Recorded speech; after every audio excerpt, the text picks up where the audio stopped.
Ready to move in premium triplex villas at Kollur APR projects.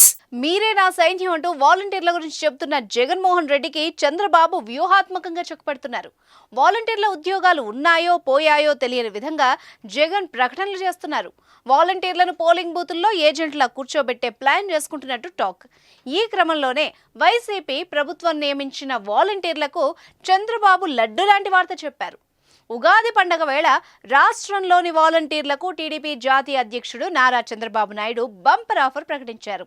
తాము అధికారంలోకి వస్తే వాలంటీర్ల జీతం నెలకు 10,000 పెంచుతామన్నారు. ప్రజలకు సేవ చేసే వాలంటీర్లకు తాము ఎల్లప్పుడూ అండగా ఉంటామని హామీ ఇచ్చారు. అయితే తాము అధికారంలోకి వస్తే వాలంటీర్లను తొలగిస్తామంటూ జరుగుతున్న ప్రచారాన్ని ఆయన ఖండించారు. వాళ్ళని ఎట్టి పరిస్థితుల్లో తొలగించమని, వారిని కొనసాగిస్తామని తెలిపారు. మంగళవారం మంగళగిరి టీడీపీ కేంద్ర కార్యాలయంలో ఉగాది వేడుకలు ఘనంగా జరిగాయి. ఈ వేడుకల్లో ఆయన పాల్గొన్నారు. ఈ సందర్భంగా ఆయన ప్రజలకు, టీడీపీ శ్రేణులకు ఉగాది శుభాకాంక్షలు తెలిపారు. అయితే ఎన్నికల వేళ లబ్ధిదారులకు పెన్షన్ పంపిణీ కార్యక్రమానికి వాలంటీర్లు దూరంగా ఉండాలని ఎన్నికల సంఘం స్పష్టమైన ఆదేశాలు జారీ చేసింది.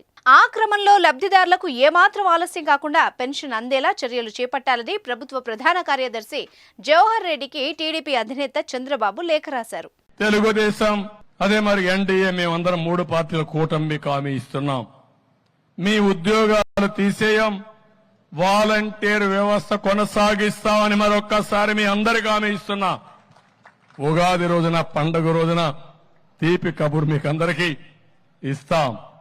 5,000 కాదు, మీకు రాబోయే రోజుల్లో 10,000 రూపాయలు పారితోషికం ఇచ్చే బాధ్యత మాది. తెలుగుదేశం అదే మరి ఎన్డీఏ మేమందరం 3 పార్టీల కూటమి హామీ ఇస్తున్నాం. మీ ఉద్యోగాలు తీసేయం, వాలంటీర్ వ్యవస్థ కొనసాగిస్తామని మరొక్కసారి మీ అందరికీ హామీ ఇస్తున్నా. ఉగాది రోజున, పండుగ రోజున తీపి కబురు మీకు అందరికీ ఇస్తాం. 5,000 కాదు, మీకు రాబోయే రోజుల్లో 10,000 రూపాయలు పారితోషికం ఇచ్చే బాధ్యత మాది. సుమన్ టీవీలో మీ పర్సనల్ అండ్ బిజినెస్ ప్రమోషన్స్ కోసం కింది నెంబర్కి కాంటాక్ట్ చేయండి.